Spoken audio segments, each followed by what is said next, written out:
नमस्कार दोस्तों, अल्फाजा डायरी वाईडीएस में आपका स्वागत है।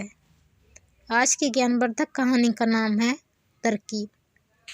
प्राचीन काल की बात है। एक बार किसी गांव में अकाल पड़ा। खेत सूख गए, पशुओं के लिए चारा न रहा, लोग भूख से मरने लगे। रोजगार के साधनों के अभाव में गरीबों के लिए एक जून रोटी खाना भी मुश्किल हो गया। गांव का जमींदार एक लोभी और अत्याचारी व्यक्ति था। धन ही उसके लिए सब कुछ था। उसके गोदामों में अनाज भरा हुआ था, किंतु उसने वाजिब दाम में गांव वालों को बेचने के बजाय आसपास के बाजारों में ऊंचे दामों पर बेचना शुरू कर दिया। गांव के गरीब भूखे लोगों ने एक सभा की। एक ने कहा, हमें गांव के जमींदार से अनाज देने के लिए प्रार्थना करनी चाहिए। सभा में बैठे एक नौजवान ने कहा, प्रार्थना करने से वह कंजूस हमें कुछ नहीं देगा, अतः मैं उसके घर जाकर अपने एक व्यक्ति से अनाज लेकर आता हूँ। ग्रामीणों को विश्वास नहीं हुआ कि नौजवान को इस काम में सफलता मिलेगी, फिर भी सबने उसकी बात मान ली।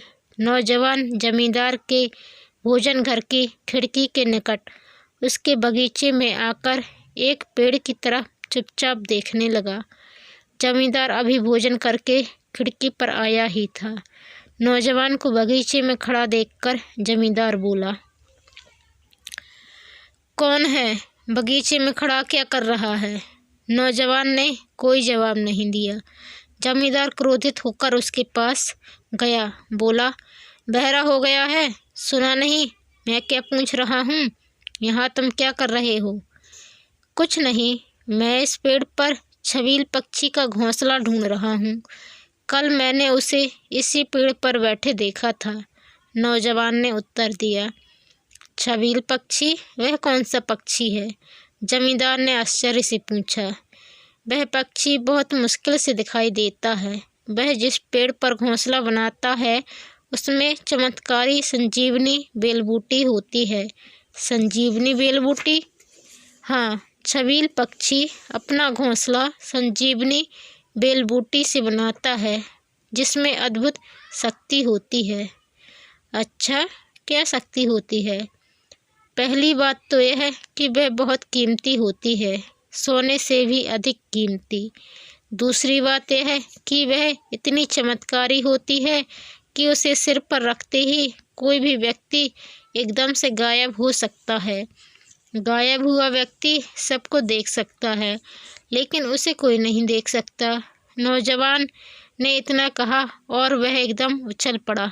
मिल गया, छबील पक्षी का घोंसला मिल गया। मैं अभी उसे अपने घर ले जाता हूँ। जमींदार ने देखा कि पेड़ पर सचमुच किसी पक्षी का घोंसला है, जिसे देखकर नौजवान बहुत खुश हो रहा है। वह बोला, खबरदार, जो इस घोंसले को अपने घर ले जाने की कोशिश की, यह मेरे बगीचे के पेड़ पर है, इस पर मेरा अधिकार है। मैं छबील का यह घोंसला तुम्हें नहीं दूंगा। ठीक है, अगर तुम घोंसला मुझे नहीं दोगे तो मैं इसे नष्ट कर दूंगा। मुझे इसके ख़त्म होने की रीति भी आती है। नौजवान ने यह धमकी दी तो जमींदार कुछ शांत हुआ। बोला, मैं तुमको 50 अशर्फियाँ दूंगा। तुम इसे मेरे लिए छोड़ दो और यहाँ से चुपचाप चले जाओ। लेकिन इतनी अद्भुत, कीमती और चमत्कारी चीज़ मैं तुमको इतने सस्ते में क्यों बेचूं?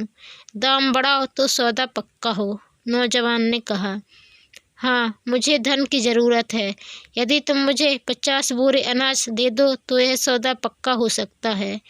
जमींदार ने सौदा मंजूर कर लिया। नौजवान ने अनाज लेकर उसी समय गांव के ज़रूरतमंद लोगों को बांट दिया। उधर जमींदार ने अपने नौकरों को आदेश देकर पेड़ से वह घोंसला सुरक्षित उतरवा लिया और अपनी पत्नी के सामने उसके एक एक तिनके को अपने सिर पर रखकर पूछने लगा, सच बताओ, क्या अब मैं तुम्हें दिखाई देता हूँ?